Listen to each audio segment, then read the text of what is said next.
मैं शिफ्ट हुआ civil service की तरफ, तो मेरे को हिस्ट्री ऑनर्स के साथ जाना सोचिएगा कि फुली प्रिपेयर होकर हम एग्ज़ाम दें, तो ऐसा नहीं हो, ऐसा लगा कुछ एक्स्ट्रा लिखने का तो मैं पेपर वर्क करके इसी में अटैच कर देता हूँ, इसको पढ़ने में ईजी होती है।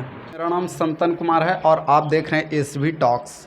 आज हम फिर से आ चुके हैं दुर्गा बॉयज़ हॉस्टल में और यहाँ पे एक यूपीएससी एस्पिरेंट से मिलते हैं और आप सभी को दिखाते हैं कि हॉस्टल में रहकर यूपीएससी का किस तरह से तैयारी करते हैं और क्या उनका शेड्यूल रहता है, क्या खर्च पड़ता है, वो सारा कुछ दिखाने वाले हैं। आइए चलते हैं अंदर और मिलते हैं। Hello sir. हेलो, मैं बढ़िया हूँ। सबसे पहले आप अपना नाम बताएं। मेरा नाम हुआ सौरभ आनंद। आप कब से पटना में रह रहे हैं?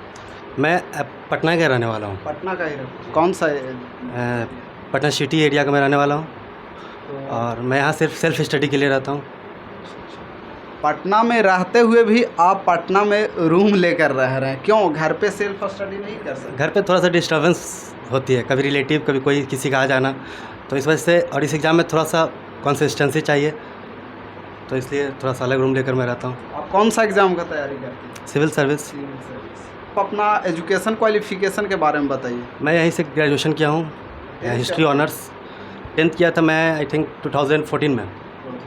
उसके बाद क्या क्या किया? 2014 से 16 हमारा ग्रेजुएशन 12th चला सीबीएसई से, मैथ था हमारा बैकग्राउंड। फिर मैं शिफ्ट हुआ सिविल सर्विस की तरफ, तो मेरे को हिस्ट्री ऑनर्स के साथ जाना पड़ा और कॉमर्स कॉलेज से मैं ग्रेजुएशन किया हूँ। एक्स्ट्रा में कौन सा सब्जेक्ट किए हैं? मेरा ऑप्शनल हिस्ट्री हो गया। ऑप्शनल हिस्ट्री है। और आपका सबसे फेवरेट सब्जेक्ट कौन सा है? ऐसे तो पढ़ने में मुझे हिस्ट्री ही आता है, लेकिन जब इस फील्ड में है तो आपको हर में इंटरेस्ट ज़्यादा लाना पड़ेगा, चाहे वो इकोनॉमी हो या ज्योग्राफी हो। सिर्फ एक सब्जेक्ट से आप इसको क्रैक नहीं कर सकते। आपका तैयारी किस लेवल पे है?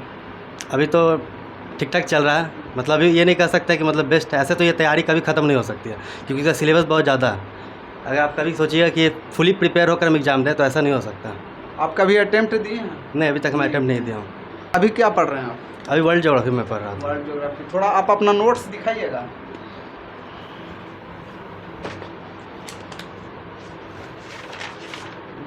कौन सा सब्जेक्ट? जैसे ये साइंस टेक का हो गया जी। और कुछ नोट्स दिखाइए। और मोस्टली मैं बुक में ही, जैसे ये इंस्टीट्यूट जो हम लोग को बुलेट प्रोवाइड करती है, जी। उसमें भी मैं पढ़ता हूँ, और जो एक्स्ट्रा नोट्स होता है वो मैं इसमें प्रिपेयर कर लेता हूँ। और अगर कभी ऐसा लगा कुछ एक्स्ट्रा लिखने का तो मैं पेपर वर्क करके इसी में अटैच कर देता हूँ, इसको पढ़ने में ईजी होती है। और फिर कुछ करेंट रहा तो मैं फाइल में इस तरह से प्रिपेयर कर लेता हूँ। जैसे जो लगा इम्पोर्टेंस है करेंट टाइप का, उसको मैं फाइल वर्क में प्रिपेयर कर लेता हूँ। इससे बार बार कॉपी देखने की जरूरत नहीं पड़ी, कहीं भी एक मिला। और ज़्यादातर मैं ऑनलाइन ही PDF फॉर्मेट में बुक को कोशिश करता हूँ पढ़ने का। कोई इंस्टीट्यूट ज्वाइन किए हैं? जी। कौन सा इंस्टीट्यूट? दिल्ली से हमारा ALS से बैच चलता है। ऑनलाइन में कोर्स खरीदे हैं या फिर लाइव क्लास चलता है? लाइव क्लासेस चलती है। लाइव चलता है। तो अप्रॉक्सीमेटली वैसे दिल्ली ही जाने वाला था, बट कोविड-19 की वजह से मैं वहाँ शिफ्ट नहीं हो पाया, तो वहाँ से हमारी क्लासेस ऑनलाइन चल रही है अभी। तो ऑनलाइन क्लासेस लेने का चार्ज वगैरह कितना लगा? जैसे कि फर्स्ट मैं वहाँ ऑफलाइन में एडमिशन लिया था, बट कोरोना के कारण ऑफलाइन नहीं कर पाया, तो फिर मैं ऑनलाइन का फ़ी दिया, जो कि करीब 1 लाख के आसपास पड़ती है। तो ये इंस्टॉलमेंट में पे करना पड़ता है या फिर एक ही बार करना? वो आप पे डिपेंड करता है, आप इंस्टॉलमेंट में करना चाहते हैं या वन टाइम पेमेंट करना चाहते हैं। आप इंस्टीट्यूट का नाम क्या बताएं? ALS alternative learning system. कितना घंटा स्टडी करते हैं? आवर, जैसे कि ये बहुत जल्दी कोई कैच कर लेता है तो उसमें थोड़ा कम आवर भी ज़रूरत पड़ेगी। मतलब कोई फिक्स आवर नहीं है कि 12 घंटा पढ़ रहा है, 10 घंटा पढ़ रहा है या 9 घंटा पढ़ रहा है, तो अप्रॉक्स मेरा 10 से 12 घंटा चला जाता है। कभी कभी ज़्यादा भी होता है, जिस दिन कवर नहीं हो पाया तो थोड़ा एक्स्ट्रा भी हो रहेगा। एक एवरेज स्टूडेंट को सिविल सर्विस की तैयारी करने के लिए कितना आवर पढ़ना चाहिए? अप्रॉक्स प्लस 12 आवर प्लस, क्योंकि हेल्दी स्लीप भी ज़रूरी है। ऐसा नहीं सिर्फ आप पढ़ ही सकते, क्योंकि थोड़ा लॉन्ग टाइम का प्रोसेस होता है। आप इस हॉस्टल का फैसिलिटी बताइएगा थोड़ा। जी, सब चीज़ बढ़िया है। जैसे कि एक रूम बेड था, fan, inverter, wifi, plus water cooler भी लगा हुआ है पानी के लिए। और चार्ज कितना है? फूड भी है, होममेड फूड है, हेल्दी फूड है। चार्ज पड़ जाती है सिंगल रूम का 5500। और आपको लगता है कि आप 5500 दे रहे हैं, उसके अनुसार फैसिलिटी अवेलेबल है या फिर आपको क्या लगता है? नहीं, ठीक है, 5500 होमली फूड मिल रहा है, तो I think main option food रहता है, क्योंकि अगर हेल्थ आपका अच्छा रहेगा तो आप लंबी देर तक पढ़ सकते हैं। रेटिंग कितना देना चाहेंगे इस हॉस्टल का? आई थिंक आउट ऑफ 10 9.5, 9.5 क्यों काट रहे हैं? क्योंकि कोई भी चीज़ फुली फिट नहीं हो सकती, चाहे वो हम हो या कोई हो, अपना 100% नहीं दे सकते हैं, तो बस इस वजह से। और पढ़ाई यहीं पे करते हैं आप? नहीं, हम लाइब्रेरी में पढ़ते हैं मोस्टली। लाइब्रेरी यहाँ पे प्रोवाइड किया गया है? जी, उसी में फ़ी में ही, मतलब हॉस्टल चार्ज में इंक्लूडेड है, अलग से मेरे को कुछ देना नहीं पड़ता। और लाइब्रेरी में भी सारा कुछ अवेलेबल है? जी, लाइब्रेरी में आपको वाईफाई है, एसी भी लगा हुआ है, तो अच्छा लगता है पढ़ना नीचे। तो मैं ज़्यादातर नीचे ही रहता हूँ, सिर्फ ऊपर सोने आया बस वही तक। जी, जो लोग आपके साथ अभी सिविल सर्विसेज का तैयारी कर रहे हैं उनको क्या सजेशन देना चाहेंगे? सजेशन अप्रॉक्स, मैं तो अभी अटैम्प्ट नहीं दिया हूँ, बट जब आप इसमें आ रहे हैं तो एक अच्छे मतलब अपना सब कुछ सोच कर आइए कि मुझे करना ही होगा, क्योंकि इसमें आने के बाद एक ऐसा होता है कि आपको एवरेज हर चीज़ की नॉलेज आती है। आप एक प्लेटफॉर्म पे खड़ा होकर काफ़ी अच्छा बोल भी सकते हैं, क्योंकि इसमें साइंस टेक है, इकोनॉमी है, तो पढ़ने में अच्छा लगता है।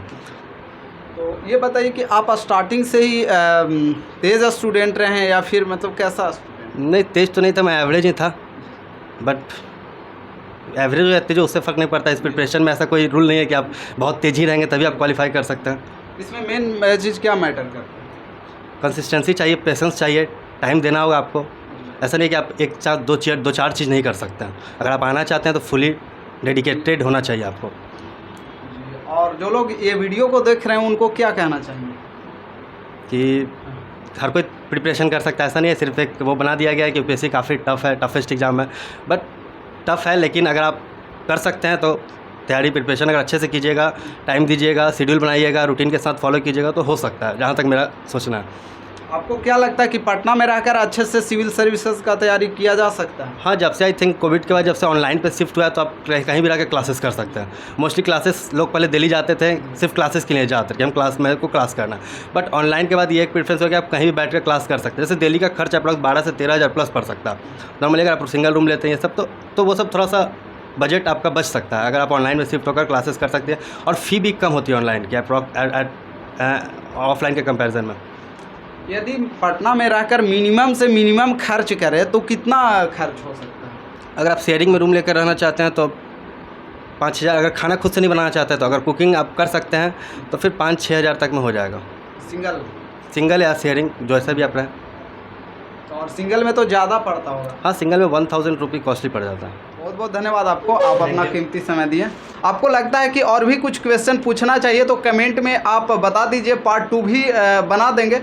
और यदि आप पटना में रहते हैं और आप अपना लाइफ एक्सपीरियंस शेयर करना चाहते हैं, आप स्टूडेंट हैं, आप स्टडी एक्सपीरियंस शेयर करना चाहते हैं तो आप हमसे कांटेक्ट कर सकते हैं। इंस्टाग्राम आईडी और व्हाट्सएप नंबर वीडियो के डिस्क्रिप्शन में दिया हुआ है। धन्यवाद।